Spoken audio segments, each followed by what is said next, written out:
Hola Edgar, ¿me escuchás?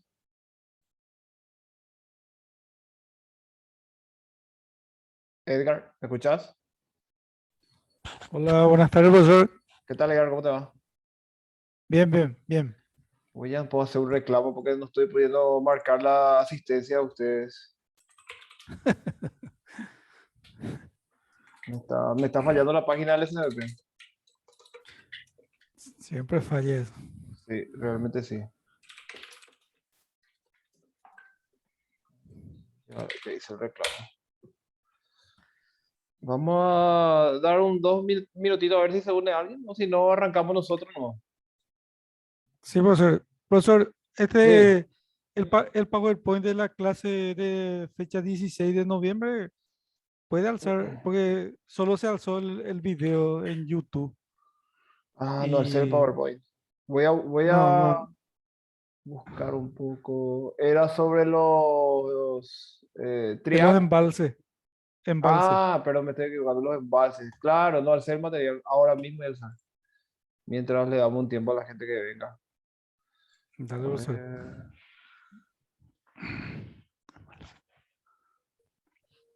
16 de noviembre, sí, solo el video. Tienes razón. Vamos a editar y a buscar.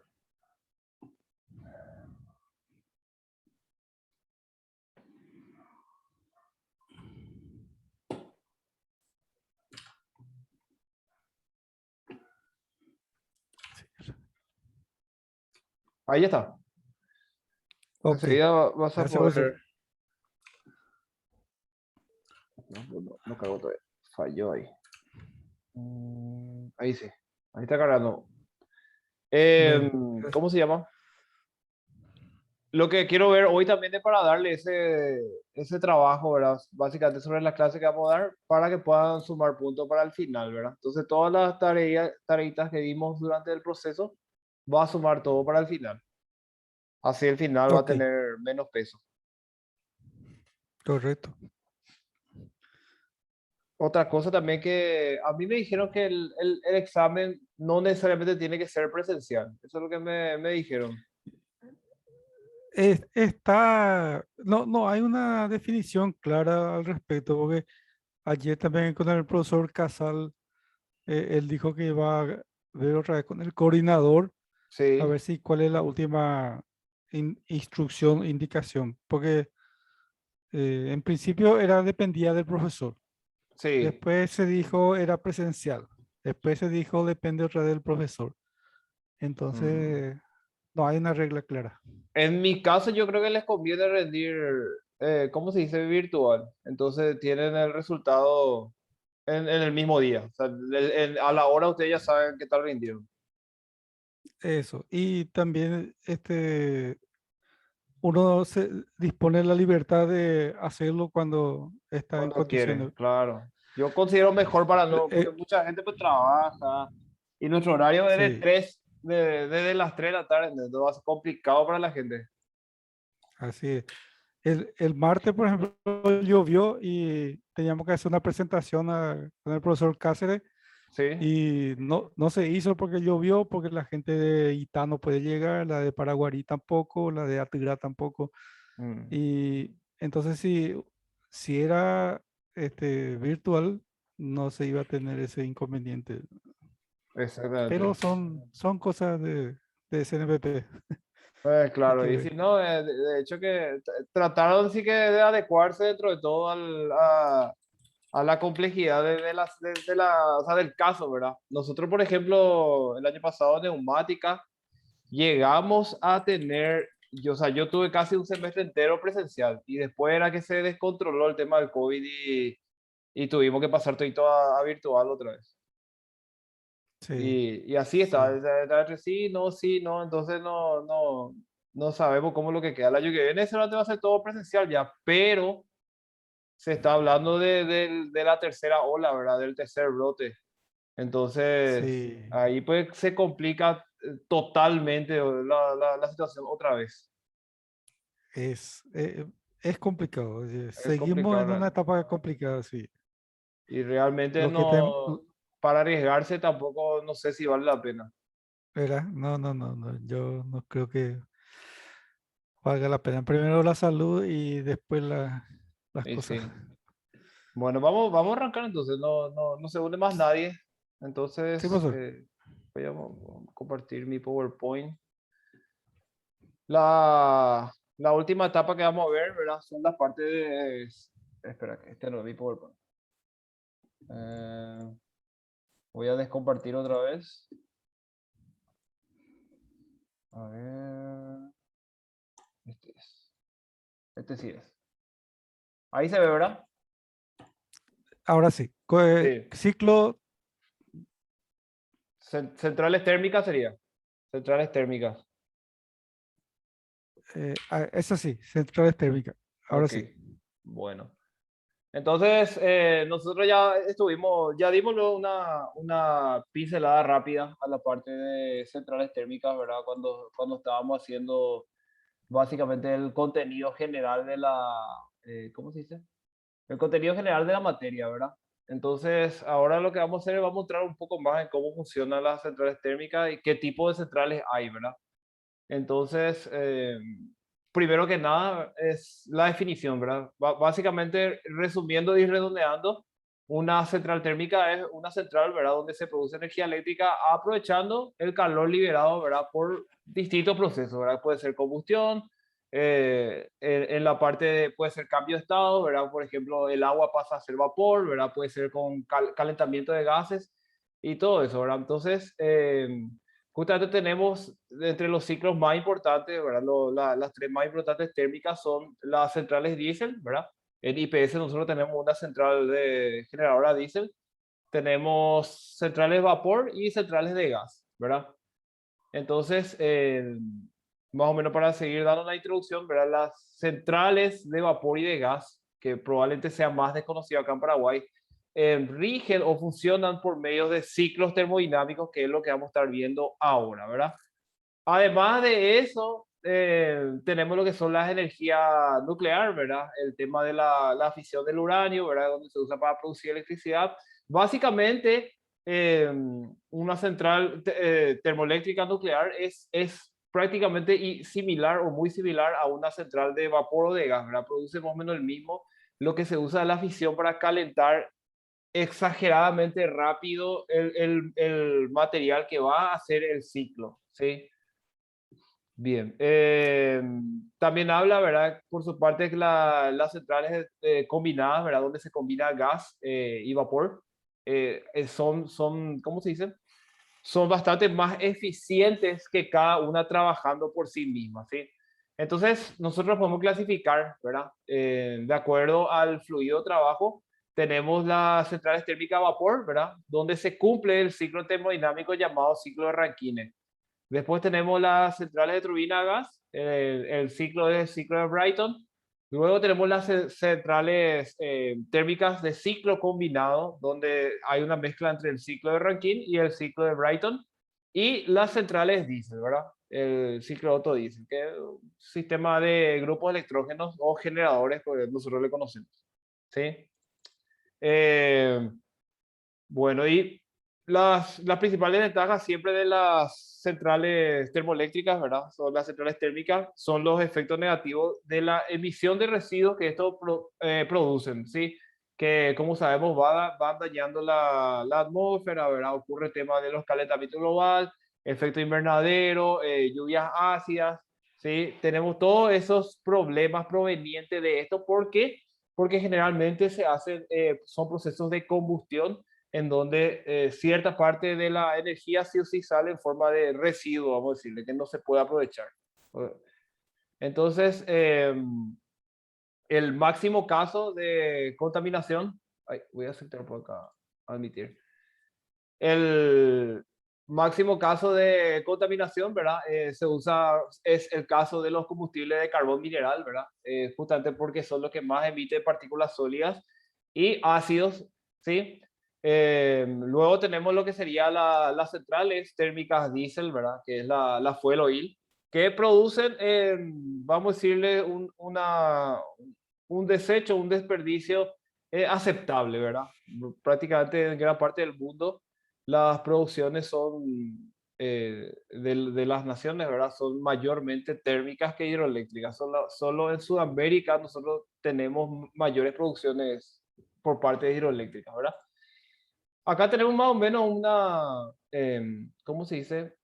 Un índice de kilogramos por kilovatios horas de emisión de CO2, ¿sí? Entonces, podemos ver que entre lo más, o sea, el gas natural es el que menos emisiones produce, ¿verdad? Luego están las centrales diésel, la biomasa y por último el carbón, y el carbón es sustancialmente más grande que la de biodiesel, ¿sí? Es prácticamente el doble.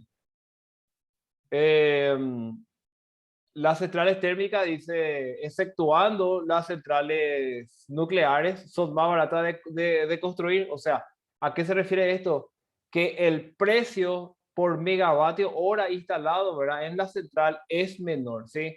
Entonces, acá hace referencia a que la central de carbón justamente es la más económica de todas. ¿Por qué? Por ser más, ¿cómo se dice? El proceso de obtención de la energía por medio del carbón es mucho más simple, ¿sí? Eh, comparadas con las CH, dice, son centrales hidroeléctricas, las centrales térmicas pueden implantarse de forma mucho más rápida, ¿sí? Prácticamente es traer el equipo, montar, hacer una estructura y producir energía, ¿verdad? Sin embargo, las centrales hidroeléctricas, ustedes vieron todo el procedimiento para poder construir una central hidroeléctrica, ¿verdad? Pudimos ver en la presentación anterior lo que eran las presas taguías, ¿verdad? Las demoliciones de muros, todo eso que hay que hacer para poder tener y ni hablemos de la cantidad de estudio hidrológico, ¿verdad? Sin embargo, esto no, esto es implantar y ya está, ¿sí? También habla que el ciclo combinado, ¿verdad? De vapor y gas son mucho más eficientes, ¿sí? Hasta un 55% de eficiencia comparado con una termoeléctrica convencional. Algunas de las ventajas ya estuvimos hablando, ¿verdad? Pero particularmente podemos mencionar otra, como normalmente los ciclos se utilizan recalentamiento, o sea, se calienta lo que sería nuestro combustible, por ejemplo, el agua, ¿verdad? Se evapora hasta convertir en gas, se condensa y luego se hace un intercambio de calor. Por eso dice que se vierten agua calientes en estos, ¿verdad? Básicamente lo que se hace es se estabiliza la temperatura normal del ecosistema, ¿sí? El rendimiento de una central térmica prácticamente siempre es muy bajo, ¿sí? Está por el orden de los 30 a 40%. Luego tenemos la producción de efecto invernadero, ¿verdad? El efecto invernadero básicamente se define como el crecimiento constante de la temperatura media de la Tierra, ¿sí? En consecuencia del aumento de gases de efectos invernaderos, ¿sí? Que se quedan en la atmósfera.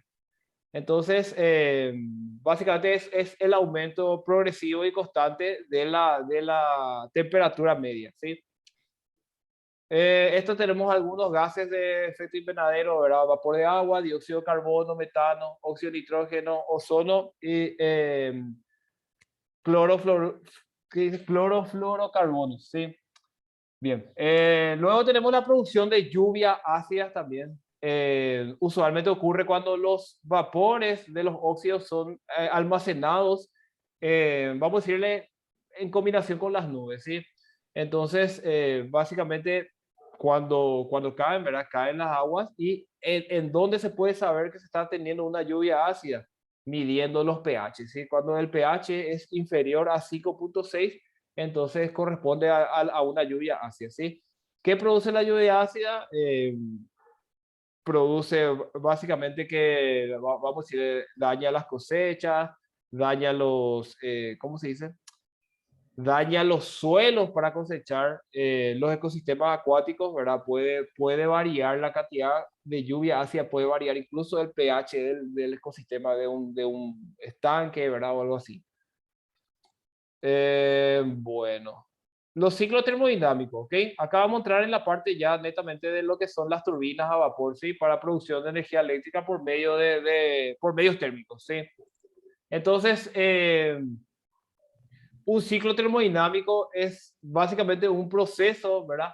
En donde el sistema hace intercambios de calores, ¿verdad? De calores, voltajes, presiones, ¿sí? Y al final este puede volver a su estado inicial, ¿sí? Entonces, básicamente eso, es un ciclo, ¿sí? Te completa y vuelve a arrancar. En este caso, ¿verdad? Acá habla de la primera ley termodinámica, de lo que debe cumplirse en un ciclo termodinámico, ¿verdad? Que el calor absorbido, ¿verdad? Más el trabajo recibido tiene que ser igual a el calor cedido más el trabajo realizado, ¿sí? Bien, entonces tenemos lo que sería la entalpía, que es una magnitud termodinámica que expresa la variación de la cantidad de energía que se absorbe o se consigue ceder, ¿verdad? En el proceso termodinámico, ¿sí? Entonces, básicamente es la energía que hay de intercambio, ¿sí? En el intercambio del procedimiento. Enseguida les voy a mostrar cuál es el procedimiento para que vayan entendiendo un poco mejor de lo que estamos hablando, ¿sí? Entonces, vamos a empezar a hablar del primer ciclo, ¿sí? El ciclo de Carnot. Este es el ciclo termodinámico perfecto ideal, ¿verdad? Evidentemente, este ciclo sabemos que nada ideal existe en la práctica, ¿verdad? Todos son ciclos para realizar estudios, ¿sí? Entonces, el ciclo de Carnot se produce cuando una máquina trabaja absorbiendo una cantidad de calor Q1 de la fuente de alta temperatura y C de calor Q2 o sea, a la baja temperatura, produciendo este trabajo sobre el exterior. Consta de dos procesos isotérmicos y adiabáticos. ¿Ok? Bien. Aquí se puede ver el gráfico de cómo funciona el ciclo. ¿Sí? Aquí se puede explicar mejor. Entonces nosotros tenemos ahí abajo, ¿verdad? Tenemos la explicación de lo que sería una máquina de Carnot. ¿Sí? Primero que nada, nosotros tenemos una expansión isotérmica. ¿Sí? ¿Qué quiere decir eso? Que se produce una expansión en el volumen, pero la parte térmica queda constante, ¿sí? Entonces, fíjese el pequeño gráfico, a ver si puedo abrir mi pincel. Ok, en este gráfico, por ejemplo, todo lo que esté sobre esta línea azul tiene el mismo valor, ¿ok? Entonces, si se fijan, de 1 a 2, nosotros tenemos, si esto fuese volumen, o sea, esto es volumen, ¿verdad? Si le pudiésemos dar números, vemos que aumenta de 2,8, vamos a decirle, a casi 5, ¿sí? Entonces, hay un aumento de volumen, pero no así un aumento de presión, ¿sí? La presión se mantiene constante. En el segundo caso, tenemos lo que sería una expansión adiabática, en donde la entropía es lo que se mantiene constante y ocurre un cambio de temperatura, ¿sí? En este caso, nosotros, el sistema nos indica que T1 es mayor a T2. Entonces, en este proceso, quiere decir que hay un enfriamiento otra vez, ¿sí? Acuérdense que cada vez que el sistema va a empezar a enfriarse, el volumen se expande, ¿sí? Del 3 al 4, nosotros tenemos una compresión otra vez isotérmica, ¿sí? Donde esto se comprime al máximo, pero se mantiene la temperatura, ¿ok? Entonces se busca la reducción del volumen y se mantiene lo que sería la temperatura. A ver, voy a poner mi mouse porque necesito tocar acá. A ver. Y por último, ¿verdad? Tenemos lo que sería la compresión adiabática, ¿verdad? Donde dijimos, ¿verdad? Que hay un cambio de temperatura. Aquí básicamente, ¿dónde está mi lápiz? Acá. Aquí pueden ver esa compresión donde hay un cambio de temperatura, ¿sí? Entonces, por eso ya no es isotérmica, la temperatura sube, ¿sí? Entonces, básicamente, esta es la forma en que funciona el ciclo termodinámico ideal, ¿sí? Entonces, nos vamos a lo que sería el ciclo termodinámico real, que es el ciclo de Rankine, ¿verdad? Que trabaja con vapor de agua, por ejemplo. Entonces, mirando este gráfico, vamos a explicar cómo funciona esto, ¿sí? Vamos a mirar este que está acá, donde está la caldera, ¿ok? Entonces, ¿qué es lo primero que nosotros tenemos? Tenemos una bomba que lo que hace es empuja el agua, ¿sí? Por aquí. el agua entra a la caldera, en donde a medida que va pasando, va llegando al punto de evaporación y se evapora totalmente, ¿ok? A la salida, yo tengo vapor que llega a la turbina aquí y este vapor empuja la turbina, ¿verdad? La turbina de vapor empuja y esta turbina produce energía eléctrica, ¿sí? Una vez que ese vapor pase por la turbina, ese vapor se pasa por un sistema de condensado, ¿verdad? O sea, un condensador para que esto pueda volver a convertir el vapor en agua, ¿sí? Esta condensación puede ser justamente una eliminación, ¿verdad? Puede haber aquí un pequeño reservorio de agua, río, lago, lo que sea, ¿verdad? Y se va, hace un intercambio de calor y vuelve agua, ¿ok? Entonces, nuevamente entra la bomba y aquí se produce, vamos a decirle, se repite el ciclo, ¿sí? Bien. Este ciclo, justamente que es el ciclo más utilizado, ¿verdad? Puede tener algunas mejoras, como por ejemplo la reducción de presión del condensador, ¿verdad? Lo que hace al reducir la presión, lo que se busca es reducir la temperatura que hay, ¿verdad? Entonces, si hay una menor temperatura en el condensador, evidentemente el trabajo del condensador es mucho más fácil y rápido, ¿sí?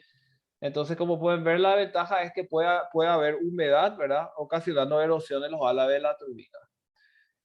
Aumentar la presión de la caldera. Al aumentar la presión de la caldera, se añade calor en la caldera. Entonces, ¿cómo se dice? Se consigue que el vapor se genere más rápido y por ende aumenta el rendimiento de la turbina, ¿sí? Entonces también tenemos lo que sería emplear vapor sobrecalentado. En este caso se utilizaría, ¿verdad? Vamos a decirle un recalentador de vapor, ¿verdad? Más adelante tengo también un esquema donde este vapor recalentado, cierta parte se absorbe y se vuelve a utilizar para sumar con el calentamiento del agua para producir justamente lo que sería bueno, el nuevo vapor, ¿verdad? Que es lo que se va a usar como combustible, ¿sí? También se pueden emplear recalentadores intermedios, ¿verdad? Acuérdense que mientras más caliente es mejor para mantener su estado, ¿verdad? Y su presión. Entonces, de esta manera siempre se aumenta el rendimiento del ciclo, ¿sí? Podemos precalentar agua con la intención de ahorrarle trabajo a la caldera también, ¿verdad? Si el agua ya entra precalentada, entonces es mucho más fácil llegar al estado de evaporación, ¿sí? Entonces tenemos por último el empleo de circuitos binarios, que serían ciclos combinados, ¿verdad? En donde trabajan, ¿verdad? Para conseguir una mayor eficiencia, ¿sí? Aquí teníamos, por ejemplo, tenemos lo que es un ciclo combinado, ¿ok? Si se fijan, la diferencia, o sea, básicamente son dos métodos de trabajo en donde se usan, ¿verdad? Ciclos con diferentes combustibles, vamos a decir. En este caso, el ciclo de vapor, por ejemplo, nosotros tenemos que condensa el agua, la bomba empuja y aquí esto entra a calentarse otra vez. Esta es nuestra caldera, ¿sí? Ahora, ¿qué pasa? La diferencia en el ciclo de mercurio es que aprovecha este calor para calentarse a él mismo y como él también está caliente, entonces ya suma aquí, ¿ok? Entonces, básicamente tenemos un calor de apoyo y el calor otra vez para los ciclos, ¿sí? Entonces, de esa forma se combinan. Aquí tenemos lo que sería el ciclo de Brighton, ¿verdad? Para turbinas a gases. Básicamente tenemos la misma, básicamente el mismo esquema, ¿verdad? De funcionamiento, solamente que en este caso nosotros trabajamos con lo que sería gases, ¿sí? Entonces nosotros tenemos el compresor, ¿verdad? Donde se comprime, se calienta, ¿verdad? Aquí tenemos el combustible donde se mete la caldera, lo que sea, ¿verdad? Y eso pasa otra vez por la turbina. Y lo que tenemos son unos gases de escape aquí, ¿sí? El ciclo combinado, que es el ciclo más interesante, que es el que eventualmente vamos a ver, ¿verdad? Que es similar a lo que acabamos de ver hace rato, ¿verdad? Es básicamente lo mismo, ¿ok? tenemos el intercambiador de calor, donde ambos se apoyan para que el gas arranque de su proceso ya caliente, ¿verdad? Y el vapor, o sea, el agua en este caso se evapora aquí, ¿ok? Otra vez, entonces, ambos apoyándose, ¿verdad? Y aquí arriba nosotros tenemos lo que sería otra vez una cámara de combustión que va a hacer que va a ser la función real de calor, ¿sí? Básicamente con esto nosotros lo que hacemos es precalentar el agua, ¿ok? Aquí tenemos otro gráfico, ¿verdad? Donde tenemos, vamos a decirle lo que sería la turbina, ¿verdad? La turbina a gas. Tenemos lo que es la caldera, donde ocurre el intercambio de calor. Fíjense, esto está caliente y por aquí entra nuestra bomba y ya entra, ¿verdad? A totalmente evaporarse aquí, ¿sí? Entonces se aprovecha la caldera también para producir los gases. A ver, la descripción del ciclo combinado, podemos pasar, ya explicamos todo, ¿verdad?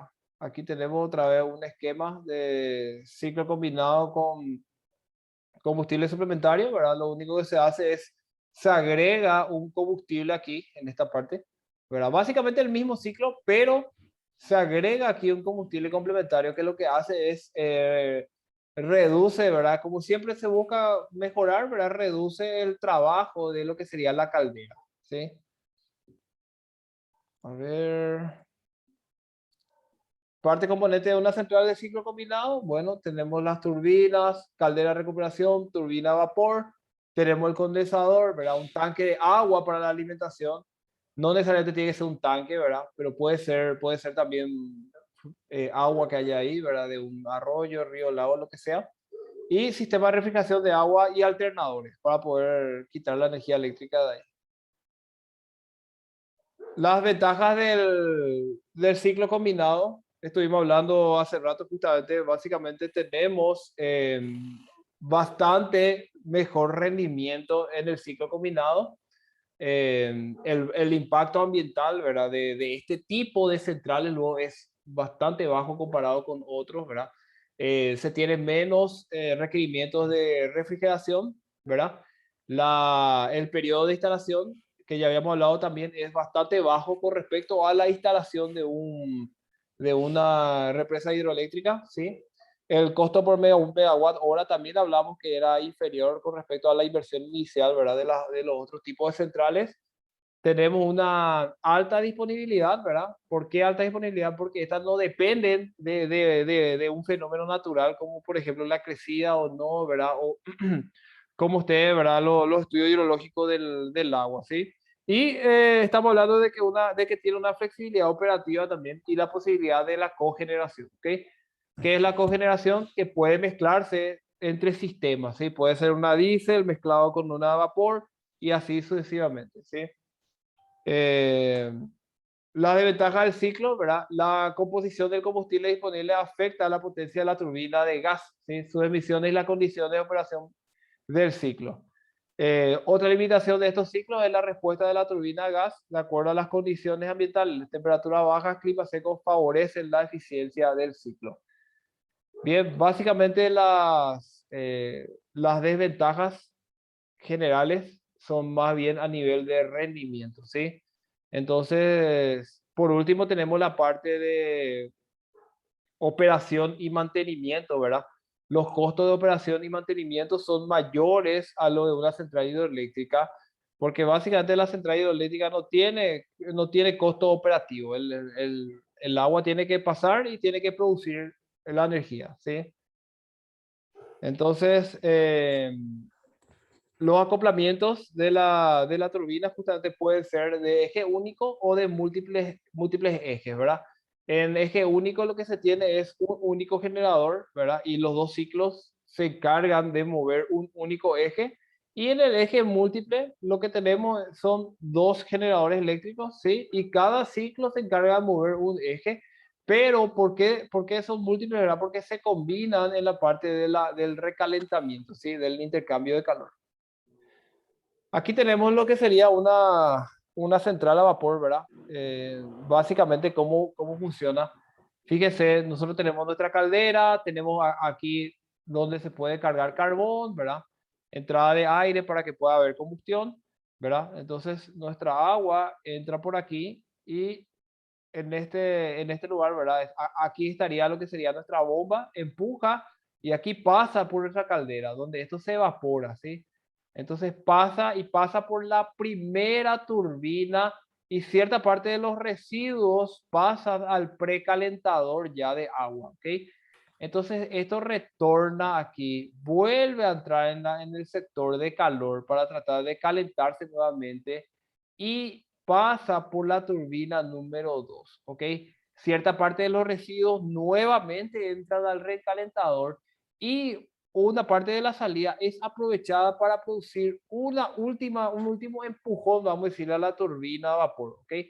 Y de ahí los desechos nuevamente entran al recalentador, ¿sí? El agua, aquí se ve por medio de la bomba, se va a lo que sería nuestro reservorio de agua y ahí trae otra vez lo que sería el agua nueva, ¿verdad? Aquí es donde se condensa esto para no tener la pérdida del combustible, o sea, la pérdida total de combustible, porque sí o sí hay cierta pérdida del combustible. Y bueno, y este sería aquí lo que vemos. Esto de aquí es ya nuestro generador eléctrico, ¿sí? Esto va a un transformador donde esta tensión es, o sea, se eleva para producir los niveles de tensión que estamos buscando, ¿verdad? Para la red de la ANDE en nuestro caso, ¿sí? Bien. Lo que aquí no hablamos son los generadores diésel, ¿verdad? Que son los generadores convencionales que todos nosotros conocemos, ¿sí? Realmente el nombre correcto de de estas máquinas son grupos electrógenos compuestos por un motor a combustión y un generador eléctrico, ¿sí? Y al conjunto es lo que siempre se le llama generador, pero realmente es un grupo electrógeno, ¿sí? Donde el valor del generador y el valor del motor son independientes y haciendo un estudio se saca lo que sería la potencia del generador en sí, ¿verdad? Del grupo electrógeno. Bien, básicamente eso es todo por hoy. Es toda nuestra presentación. Y lo que quiero saber es si tienen alguna consulta o no. Además de, bueno, además de, yo le voy a dejar a ustedes también todos los materiales que vamos a utilizar para el examen. Voy a tratar de resumirle al máximo lo que puedo para que puedan tratar de tener todo en un material nomás, ¿verdad? Y yo quiero hacer el examen virtual, como le estaba comentando a Edgar, ¿verdad? Ahora que ya hay más gente, yo creo que les conviene a ustedes hacer el examen virtual, ¿verdad? A mi parecer les conviene por cuestiones de tiempo, ¿verdad? Por cuestiones de practicidad, ¿sí? Ahora, el examen vinieron con nuevas reglas y tenemos que atender mucho, como por ejemplo el examen debe entregarse en el día, ¿verdad? Yo tengo 48 horas para pasar las notas, pero yo voy a hacer que mi planilla me autocorrija, entonces no hay problema con eso.